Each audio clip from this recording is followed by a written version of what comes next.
Ben Padilla is recognized. Maraming salamat po, aming ginang Pangulo. Maraming salamat po sa ating pinunong mayorya. A'udhu billahi minasyaitanir rajim. Bismillahirrahmanirrahim. Alhamdulillah rabbil alamin. Bismillahi wassalatu wassalamu ala rasulillahi.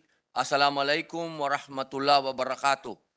Ginang tagapangulo, sa mga minamahal nating miyembro ng bulwagang ito, ako po ay tumitindig sa pulpito na ito sa personal at kolektibong pribilehyo upang manindigan patungkol po sa isyong dapat sana ay noon pa ay natuldukan na.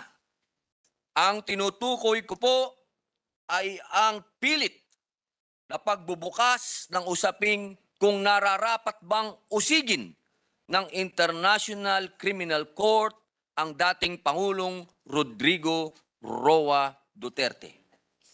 Na tila ba nakakalimutan ng ilan ang negatibong implikasyon dala nito sa isang bansang buong pusong pinagsilbihan ng dati nitong pinuno.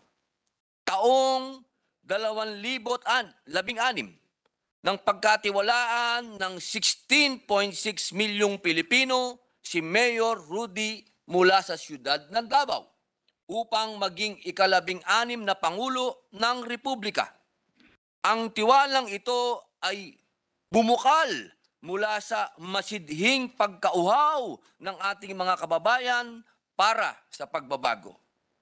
Hindi po natin nalilimot ang pagod na nararamdaman ng ating mga kababayan pagdating sa isyu ng kriminalidad at ilegal na droga na isa sa mga nagiging matinding hadlang tungo sa ating pag-ahon mula sa kahirapan at pag-unlad bilang isang lipunan. Dala ang pangakong dadating ang pagbabago. Lahat tayo ay naging saksi kung paano pinagkatiwalaan ng sambayanang Pilipino si dating Pangulong Duterte. Simula nang mahalal siya sa pwesto hanggang sa pagtatapos ng kanyang termino.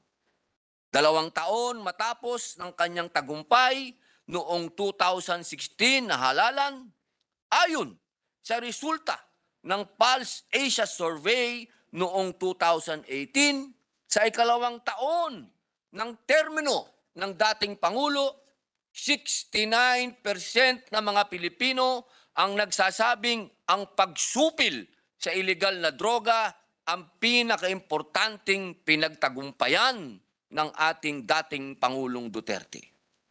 Maging sa kasagsagan po ng pandemya na masasabi nating humamon sa tatag ng ating pamunuan na natiling mataas ang rating ni dating Pangulong Duterte sa gradong 91% noong Setyembre 2020 at Nobyembre 2020. Ayon rin po yan sa Pulse Asia. Kaya naman, nakakadismaya po, hindi lamang para sa inyong lingkod, kundi sa milyong-milyong Pilipino na nagtitiwala kay dating Pangulong Duterte na ang balita ay ibinubuhay na naman po ng International Criminal Court ang mga isyu nila. Sa kasamaang palad, nalulungkot po tayo sapagkat itong kanilang inaasang-alang-alang at ibinibintang na kaso, ito daw po ay ang krimen laban sa sangkatauhan o crime against humanity sa ilalim po ng Article 7, Talata 1A ng statute. Para po sa kaalaman ng marami, ang krimen na isinumite sa ICC ay sinasabing naging laganap po sa buong Pilipinas sa pagitan ng ika-1 ng Hulyo 2016 hanggang sa ika-16 ng Marso 2019. Sa konteksto ng tinatawag na digmaan laban sa droga. Gayon din sa lugar ng Davao sa pagitan ng ika-1 ng Nobyembre 2011 hanggang sa ika-30 ng Hunyo 2016. Ito po ang isang statement ng ating kalihim mula po sa executive, mula po sa secretary ng DOJ na siyang dapat na magbibigay po ng pahintulot sa ICC. Ang sabi niya, malaking insulto sa ating lahat kapag pinapasok daw po natin ng ICC, para na po nating sinabi na walang kwenta ang ating hustisya sa bayang ito. Atin pong ipinupunto lamang na siya ring pinaninindigan ng ating kagawaran ng katarungan.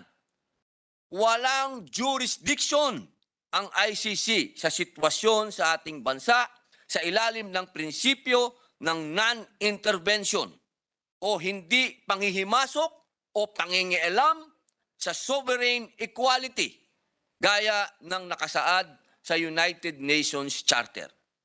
Para po sa kaalaman ng ating mga kababayan, lahat po ng estado ay may karapatan na magsagawa ng kanilang mga gawaing panloob ng walang panghihimasok mula sa labas. Ito po ang prinsipyo ng non-intervention o hindi pangingialam. Ang sovereign equality naman po ay kumikilala sa pantay na katayuan ng mga estado sa loob ng internasyonal na komunidad. Sa madaling sabi po, dapat kilalanin ng ibang bayan o pandaigdigang hukuman tulad ng ICC na tayo bilang isang bansa ay may sariling kasarinlan, pagkakakilanlan at soberenya. Tayo po ay bansang malaya at kumikilos at higit sa ano paman ay hindi dapat basta-bastang panghimasukan. Higit sa lahat, hindi po tau-tauhan ang ating mga tao sa gobyerno. Hindi po mga kengkoy ang mga nasa loob ng kagawaran ng hustisya. Lalong-lalo na po kung tayo ay una nang tumugon sa mahalagang hinaing ng ilan sa ating mamamayan sa harap ng International Criminal Court.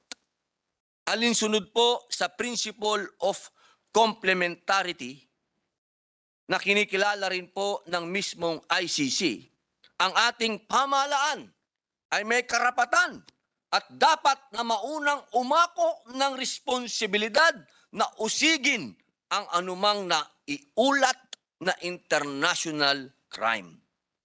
Hindi po tayo nagkulang, Ginang Pangulo.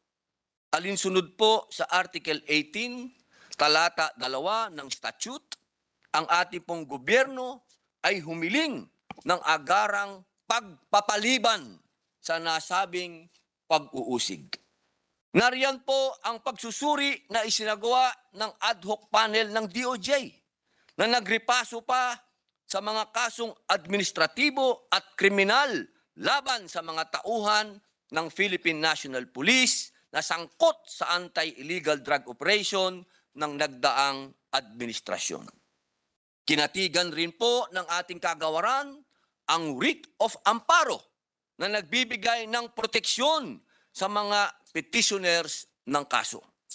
Binigyan buhay din po ng Interagency Committee sa pamumuno ng kalihim ng DOJ sa ilalim ng Administrative Order No. 35 at ng United Nations Joint Program on Human Rights ang pagtutok sa mga kaso ng extrajudicial killings, sapilitang pagkawala, torture at iba pang malubhang paglabag sa karapatan sa buhay, kalayaan at seguridad ng mga tao. Bukod pa po ito sa agarang pagsisiyasat na isinagawa ng Internal Affairs Service ng PNP para disiplinahin ang di umano'y mga may kinalaman na tauhan ng pulisya. Malinaw po ang ICC ay maaari lamang magkaroon ng jurisdiction kung saan nabigo ang sistema ng hustisya ng bansa. Tinatanggap po ba natin na walang saysay ang ating pampublikong institusyon, ang ating kagawaran ng katarungan, ang kalipunan ng ating sektor para sa pampublikong seguridad? Kung atin pong maaalala, formal na po tayong humiwalay sa Rome Statute ng ICC noong pang ika-17 ng Marso 2018. Ganap na po itong nagbisa matapos ang 1 taon. Sa makatwid, hindi na po tayo tali sa ICC. Gayunman, ang ating paghiwalay ay hindi nangangahulugan ng pagpapabaya. Hindi po ibig sabihin nito na tayo po ay tumatalikod sa issue at hinahayaan na lang po natin ito. Hindi po. Patuloy pa rin ang pagsisikap ng gobyerno ng Pilipinas na ganap na palakasin ang mekanismo para tunay na mausig ang mga nagkasala. Patuloy pa rin pong gumagana ang ating hustisya. Hindi po natin sisiilin ang kalipunan ng ating karapatang pantao. Higit sa lahat, hindi po tayo isang demokratiko at malayang bansa kung hahayaan natin makulong sa pag-uusig at paglilitis ng mga banyaga. Tayo po ay hindi na alipin ng mga banyaga. Tayo po hindi na pwedeng utus-utusan ng mga banyaga. Hindi po papayag si Andres Bonifacio. Hindi rin papayag si Jose Rizal. Mga mahal kong kababayan, ginoong tagapangulo, sa punto pong ito, akin pong inaakda ang resolusyon bilang 488 na nagsususog ng mariing pagtatanggol sa dating Pangulong Rodrigo Roa Duterte, ang ika-16 na Pangulo ng Republika ng Pilipinas sa anumang investigasyon o pag-uusig ng International Criminal Court. Ginoong Tagapangulo, Ginoong Pangulo, bilang panghuli, akin pong liliwanawin na kahit na sino pong naging Pangulo ng Pilipinas, kahit sino pa po, akin din pong ihahain ito kung darating ang mga dayuhan dito at kanilang iimbestigahan. Sapagkat ito po, mga mahal kong kababayan, kahit kanino po nilang gawing Pangulo, isa pong malaking insulto ito sa atin kapag meron pong dumating ditong banyaga at utusan po tayo. At sila mismo ang magkukulong sa ating Pangulo. Mahal kong Ginoong Pangulo, tapos na po ang panahon ni Sakay. Maraming salamat po. Majority Leader. Thank you, Mr. President. Thank you.